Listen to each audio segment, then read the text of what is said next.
शंकर भगवान की जय, कुंवरेश्वर महादेव की जय। हर हर महादेव, हर हर महादेव, हर हर महादेव हर। काशी विश्वनाथ, ओगरदानी, त्रिकालदर्शी, कैलाशी, अविनाशी भगवान शिव, जिनकी पुनीत पावन शिव महापुराण की कथा संपूर्ण विश्व के कल्याण हेतु बाबा देवाधिदेव महादेव की कृपा से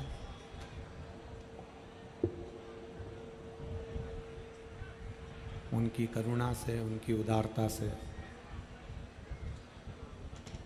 ये पुनीत पावन पवित्र कार्तिक के महीने में शरद पूर्णिमा के महोत्सव के रूप में भगवान देवाधिदेव महादेव की कृपा से, उनकी उदारता से, उनकी करुणा से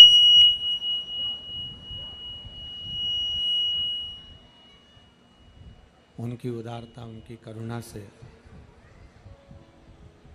पावन पवित्र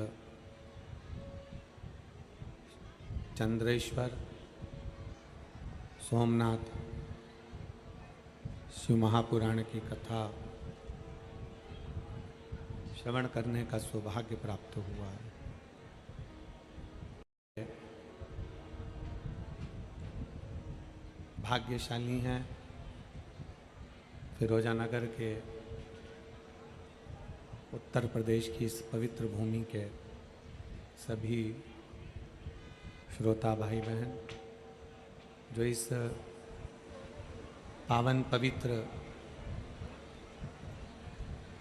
शिव महापुराण की कथा का लाभ ले रहे हैं।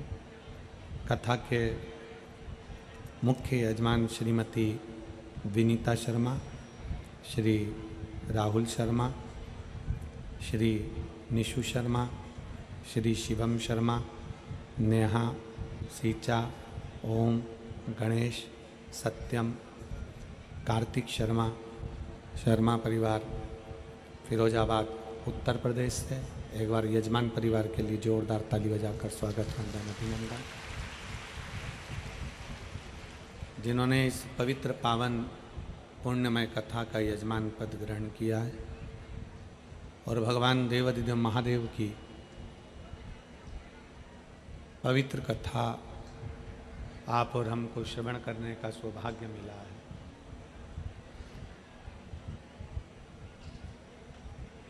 शिव तत्व 5 दिवसीय शिव महापुराण की यह पवित्र कथा फिरोजाबाद की इस पवित्र धरा पर जो चल रही है, आज उसका विराम दिवस है।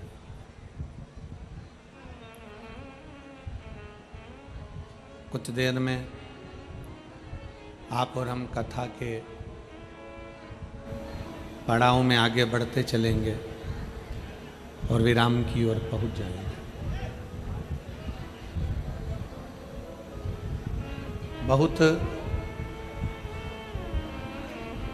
छोटे से जीवन में मानव की देह प्राप्त करने के बाद हमें अपना कर्म भी करना है, परिवार को भी संभालना है, नाते रिश्तों को भी देखना है और भगवत भजन भी करना है।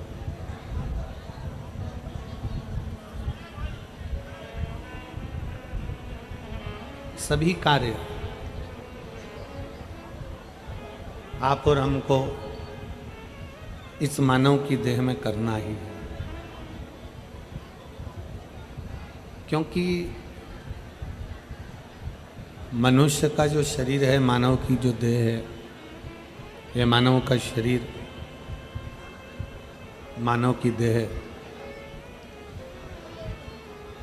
पूर्व में जो हमारे कर्म किए होते हैं, पूर्व के हमारे जो कर्म होते हैं उसका भी हमको भोग भोगना रहता है और कुछ नया कर्म कर कर आने वाला जीवन भी संवारना रहता है।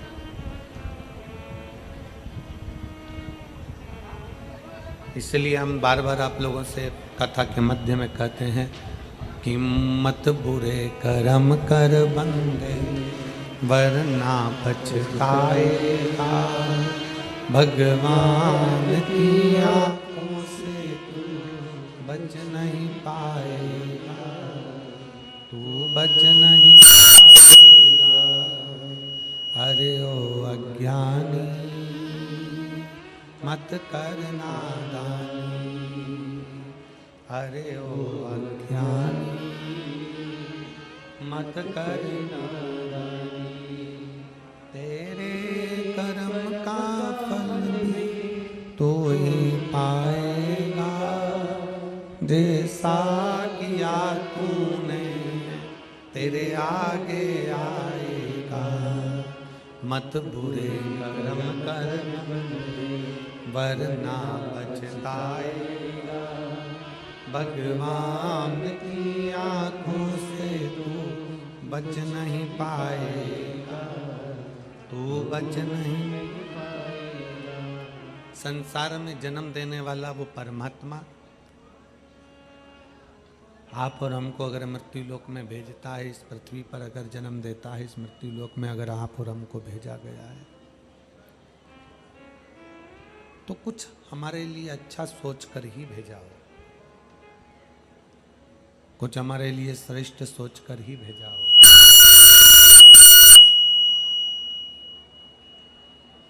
कुछ हमारे लिए अच्छा विचार कर कर ही भेजा होगा। एक बगीचे में बहुत सारे फूल लगे हुए हैं। बगीचे के अंदर ढेर सारे फूल हैं, कोई सुगंधित भी है, कोई बिना सुगंध का भी है, कोई अच्छा भी है, कोई बुरा भी है। शिव कथा कहती है, भगवान शंकर का चरित्र कथा है, शिव महापुराण की कथा कहती है। बगीचे में बहुत फूल हैं, कोई पुष्प सुगंधवान है, कोई पुष्प दिखने में सुंदर है, कोई पुष्प खाने में सुंदर है, कोई पुष्प सुगंध से आनंदित है, कोई पुष्प देखने में अच्छा नहीं लगता, कोई जहरीला होता है, कोई कैसा होता है। शिव महापुराण की कथा कहती है, जैसे बगीचे में बहुत पुष्प हैं, सबका कलर अलग है, सबका रंग अलग है, सबकी सुगंध अलग है, सबका स्वरूप अलग है, कोई मीठा है, कोई कड़वा है, कोई अच्छा है, कोई जहरीला है। उसी तरह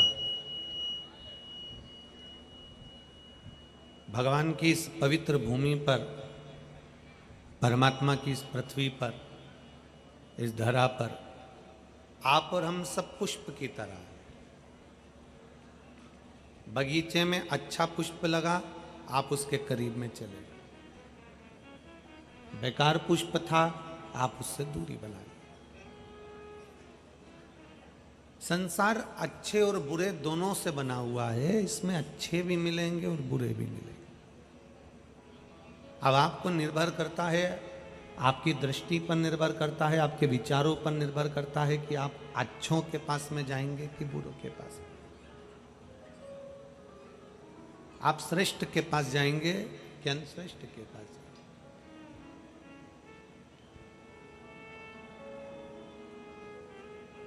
शिव महापुराण की कथा में एक बात, पार्वती जी से भगवान शंकर ने जब चंद्र को काया के रोग से मुक्त किया, शिव जी का नाम जब सोमनाथ हुआ, सोमेश्वर हुआ, तब पार्वती जी से भगवान शंकर ने कहा कि पार्वती, ये चंद्र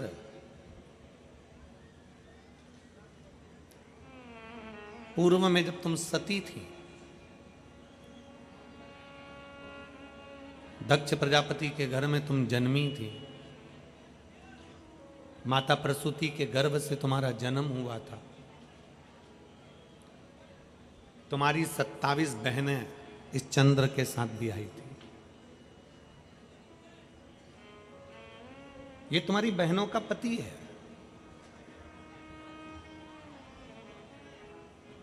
पार्वती, तुम्हारा पूर्व का जो जन्म था, जिस जन्म में तुम सती थी, दक्ष प्रजापति के घर में तुम्हारा जन्म हुआ था और तुम्हारी 27 बहनें चंद्र के साथ ब्याही थी और चंद्र एक के प्रति आसक्त रहा, रोहिणी के प्रति, बाकी के प्रति आसक्ति नहीं थी उसकी।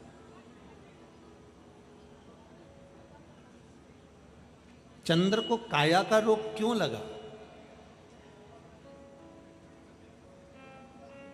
ऐसा क्या कारण चंद्र का था कि केवल अपनी एक पत्नी पर ध्यान दिया और बाकी की पत्नी को छोड़ दिया, इसलिए उसको काया का रोग लगा? चंद्र को काया का रोग किस लिए लगा? रोहिणी पर ध्यान दिया और 26 जो पत्नियां थी उन पर ध्यान नहीं दिया, इसलिए काया का रोग हो गया। सोमनाथ जी की अगर हम कथा देखें, चंद्रेश्वर महादेव की अगर कथा देखें, तो हमारे मन में आता है कि चंद्र ने अपनी एक धर्म पत्नी रोहिणी पर ध्यान दिया और 26 पर ध्यान नहीं दिया, इसलिए काया का रोग हो गया। पर शिव महापुराण की कथा कहती है ये कारण नहीं था। दक्ष प्रजापति ने केवल एक छोटी सी बात के लिए अपने दामाद को श्राप नहीं दिया। कारण केवल यह नहीं है कि 26 पत्नियों पर ध्यान नहीं दिया और एक पत्नी पर ध्यान दिया इसलिए ऐसा शरीर हो गया, ऐसा रोग हो गया। ना ना ना,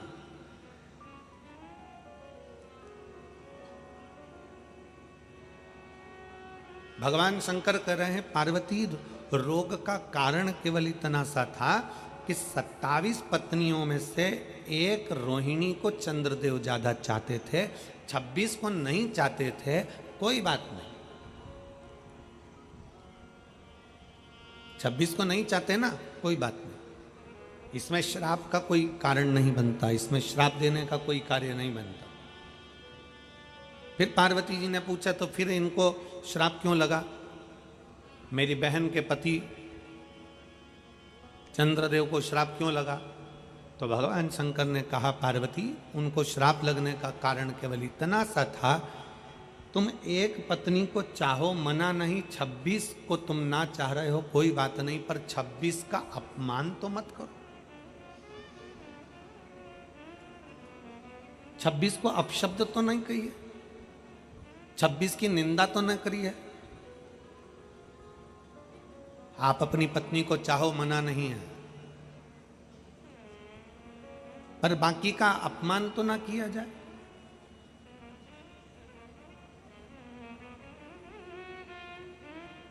एक सास के जीवन का सबसे बड़ा लक्ष्य होता है उसकी बहू अच्छी आए, पर सास के जीवन का सबसे बड़ा लक्ष्य एक और होता है कि हमारे घर में अगर 4 बेटे हैं, 3 बेटे हैं, 2 बेटे हैं, 5 बेटे हैं और उनकी बहू आ जाए, तो ये सास का लक्ष्य होना चाहिए कि कभी भी मुख से ये ना कहे कि मेरी बड़ी बहू अच्छी है, कि छोटी अच्छी है, कि मंजली अच्छी है, कि संजली अच्छी है। अपनी दृष्टि में रखो कि कौन कैसा है, पर अपने मुख से कभी किसी एक बहू को श्रेष्ठ बताते हुए बाकी की बहुओं की बुराई जिंदगी में ना करी जाए, वो हमारे जीवन का दुख का कारण बन जाता है, वो हमारे तकलीफ का कारण बन जाता है। चंद्रदेव को काया का रोग क्यों हुआ? चंद्रदेव ने अपनी पत्नी रोहिणी को ज्यादा प्रेम करा इसलिए काया का रोग हुआ? नहीं नहीं नहीं, चंद्रदेव को कारण काया का रोग इसलिए हुआ क्योंकि चंद्र 26 जो पत्नियां थी, 27 में तो प्रेम था, 26 पत्नियों का अपमान कर देते थे। 4 लोग बैठे हैं, 4 लोगों में जैसी पत्नी पानी लेकर आई अपमान कर दिया, हर कुछ कह दिया, अपशब्द कह दिए, चिल्ला कर दौड़ दिए, कुछ कहने में आ गया, कुछ बोल दिए। शिव महापुराण की कथा कहती है अगर किसी ने कोई गलती करी है तो उसके कानों में जाकर कहिए कि तुमने ये गलती करी है।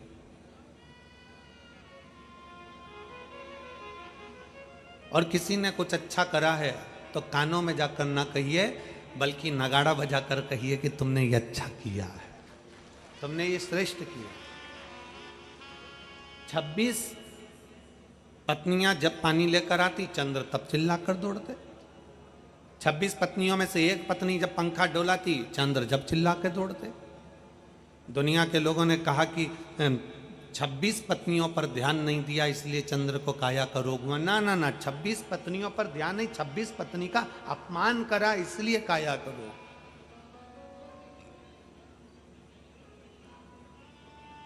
चंद्रदेव सभा में बैठकर हमेशा कहते थे तुम मुझे जानती नहीं हो, मेरी सुंदर काया पर तो दुनिया मोहित हो जाती है, तुम मुझे देखती नहीं हो। और क्या मान करे रे काया का, क्या मान करे रे काया का, के काया माटी मिल जाएगी राम भजले, राम भजले प्रभु का नाम भजले, के काया माटी मिल जाएगी राम भजले। चंद्रदेव अपनी काया का गुणगान करते रहे, मेरी काया ऐसी है, मैं इतना सुंदर हूं, मेरा स्वरूप ऐसा है। ना, धन, संपदा, सत्ता और काया, धन, संपदा, सत्ता और काया कभी आपकी नहीं हुई है। थोड़े दिन अगर धन का सुख भोग रहे हो सकता है कि जीवन का क्या पहलू आ जाए, किसने देखा, इसलिए मर्यादित शब्द होना चाहिए। काया बहुत सुंदर है, बचपन में सुंदर है, जवानी में सुंदर है, अधेड़ी आएगी तो वो काया भी आपको लगेगा बताओ मैं तो कितना सुंदर था, पहले ऐसा था, पहले वैसा था, और काया ऐसी हो गई। सत्ता, आज आपके पास में अच्छा पद है, अच्छी प्रतिष्ठा है, अच्छी कुर्सी है, आप कोई अधिकारी के पद पर बैठे हो, आप कोई मंत्री के पद पर बैठे हो, आप कोई अध्यक्ष उपाध्यक्ष के पद पर बैठे हो, आपके पास में सत्ता है, आप कभी मालूम पड़ा विधायक बनकर बैठ गए, कभी सांसद बनकर बैठ गए, कभी कुछ बनकर बैठ गए, कभी कुछ बनकर बैठ गए, आपके पास सत्ता है। और इसके पहले किसी और के पास थी, उसके पहले किसी और के पास थी। जीवन का क्या ठिकाना है, कब किसके पास पहुंचे।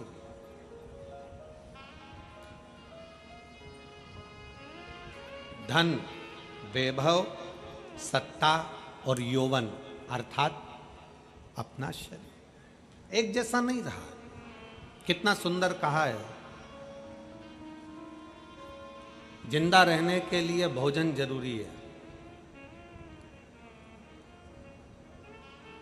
जिंदा रहने के लिए जम के बोलो जरा, भोजन जरूरी है,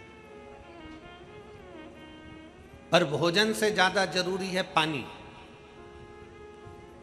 बोलो सही है, जम के बोलो जरा, सही है। जिंदा रहने के लिए भोजन जरूरी है, पर भोजन से ज्यादा जरूरी है पानी, पर पानी से भी ज्यादा जरूरी है वायु।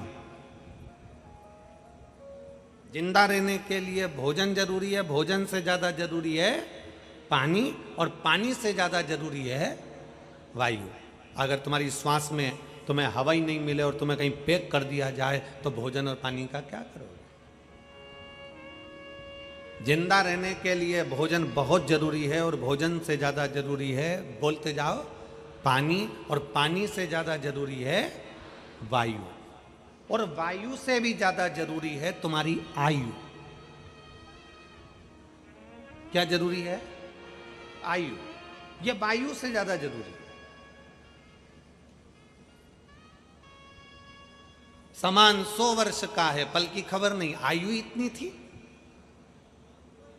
खाने के लिए डब्बों में बादाम भरी पड़ी हुई है, पूरी अलमारियां रकम से भरी पड़ी हुई है, धन दौलत पड़ा हुआ है, और मालूम पड़े प्राण छूट गए, आयु इतनी थी। क्या करोगे उस संपदा का?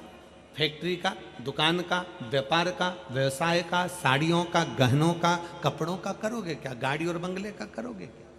तो भोजन से ज्यादा जरूरी है पानी, पानी से ज्यादा जरूरी है, बोलते जाओ, वायु, और वायु से ज्यादा जरूरी है आयु। बस जैसे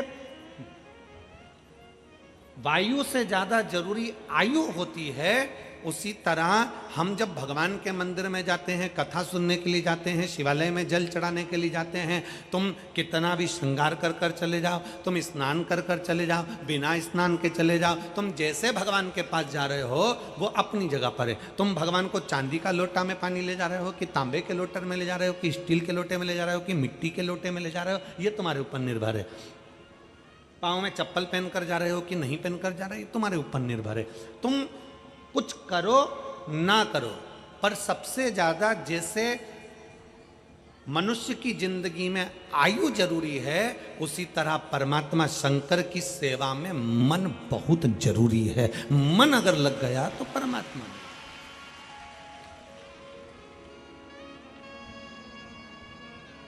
मन नहीं लगा तो परमात्मा है ही नहीं। एक महिला ने एक पत्र लिखा है,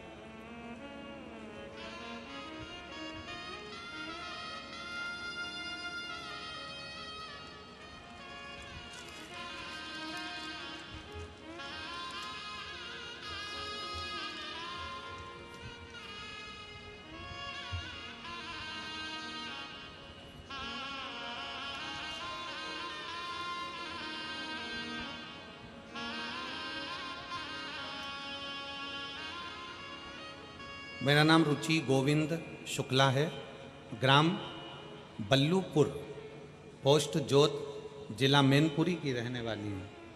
कहीं बैठी हों तो एक बेलपत्र के लिए आ सकती हैं। मेरा नाम रुचि गोविंद शुक्ला, मैं ग्राम बल्लूपुर, पोस्ट जोत, जिला मैनपुरी की रहने वाली हूँ। एक लोटे जल का मैं क्या गुणगान करूँ गुरुदेव। एक दिन मेरे पेट में दर्द हुआ, दूसरे दिन मैं मैनपुरी गई और अल्ट्रासाउंड कराया। डॉक्टर ने मुझे गांठ बता दी। अल्ट्रासाउंड कराने के बाद मेरे शरीर में गांठ बताई, फिर सीटी स्कैन के लिए आगरा जाने को सलाह दी। वहाँ हमने आगरा में सीटी स्कैन और अल्ट्रासाउंड की रिपोर्ट देखकर डॉक्टर ने मुझे कैंसर बता दिया। डॉक्टर ने मुझे कैंसर बताया। आप लोग पत्र को एलईडी पर आस्था चैनल पर पढ़ सकते हैं। डॉक्टर ने मुझे कैंसर बताया, लास्ट स्टेज का कैंसर था, ऑपरेशन नहीं होगा, कीमो लगेंगे, फिर कोई गारंटी नहीं है। तब मेरे भाई ने कहा कीमो नहीं लगवाएंगे, कहीं और दिखाएंगे। फिर लक्ष्य कैंसर हॉस्पिटल कायमगंज फरुखाबाद में दिखाया। डॉक्टर ने कहा कैंसर है, जल्द से जल्द ऑपरेशन होगा। डॉक्टर ने कहा ऑपरेशन लखनऊ होगा, यहाँ नहीं हो पाएगा। लक्ष्य कैंसर हॉस्पिटल जाते ही मुझे भी पता चल गया कि मुझे कैंसर है। मैं अंदर से टूट गई। मेरी मम्मी ने कहा टीवी पर शिव महापुराण की कथा आती है, उसमें सियोर वाला महाराज कुछ बताता है, एक लोटा जल सभी समस्याओं का हल बोलता है। मम्मी ने कहा शिव जी पर चढ़ा हुआ जल पीकर जाना, तू ऐसे मत जाना। हम मेरी माता के वचन पर विश्वास कर कर और सियोर वाला महाराज आप पर भरोसा कर कर शंकर को जल चढ़ाया। जल चढ़ाकर मेरे 2 छोटे छोटे बच्चे हैं, मैंने अपनी जेठानी को दे दिया कि अब मेरे कोई पता नहीं है, क्योंकि डॉक्टर ने केवल 1 महीने का टाइम दिया है कि मैं इससे ज़्यादा नहीं जी सकती। मैंने अपने बच्चे अपनी जेठानी को दे दिए। और बाबा मैं क्या वर्णन करूं, मैंने शंकर पर जल चढ़ाकर विश्वास कर कर जल पी लिया। शंकर भगवान से कहा भोले बाबा, वो सियोर वाला महाराज कहता है कि सारी समस्या का हल 1 लोटा जल है, तो कुछ भी कर मुझे बचा लेना, बस मेरे बच्चों के लिए मुझे बचा लेना। मैं कैंसर हॉस्पिटल में पहुंच गई लखनऊ के, और ऑपरेशन का समय आ गया। ऑपरेशन का समय आया, तब ऑपरेशन करते समय मेरे शरीर से 5 किलो की गांठ निकली, जिस गांठ का फोटो मैं आपको लगा रही हूँ। आप लोग टीवी पर ऑपरेशन के समय पर जो 5 किलो की गठान निकली है, उसको आप टीवी पर देख सकते हैं। ऑपरेशन के समय पर जो 5 किलो की गठान निकली है, वो 5 किलो की मेरे शरीर में गांठ निकली, और ये गांठ का फोटो उसने साथ में लगाया है। 5 किलो की गठान निकली, 5 किलो की गठान निकली, और 9 बजे ऑपरेशन पूरा हुआ। 5 किलो की गठान निकलने पर डॉक्टर ने कहा यह कैंसर बहुत बड़ा है, फिर से जांच होगी। गुरुदेव, मेरी मम्मी शंकर जी के मंदिर से नहीं हिली और श्री शिवाय नमस्तुभ्यम का जाप करती रही। शंकर जी का जाप करती रही, हिली नहीं। श्री शिवाय नमस्तुभ्यम। गुरुजी कोई मुझसे पूछे कि इस मंत्र में क्या है, 5 किलो की गांठ, डॉक्टर ने पहले बोल दिया कैंसर, और वही गांठ का टुकड़ा फिर जांच के लिए गया। डॉक्टर ने कहा तुम्हें 100% कैंसर है, पर जैसे ही जांच वापिस होकर आई, डॉक्टर ने कह दिया तुम्हें 1% भी कैंसर नहीं है। मैं बाबा को धन्यवाद देने के लिए आई।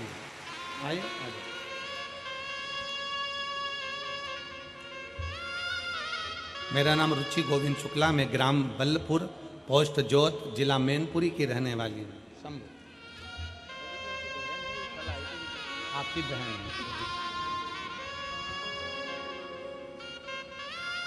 एक उनको दे देना, बहन को।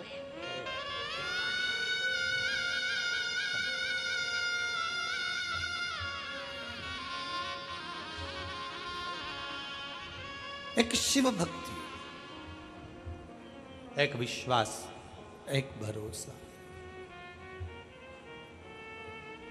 जब हमारे भीतर एक शंकर के प्रति अविरल भक्ति प्राप्त होती है, उसको समझना कठिन।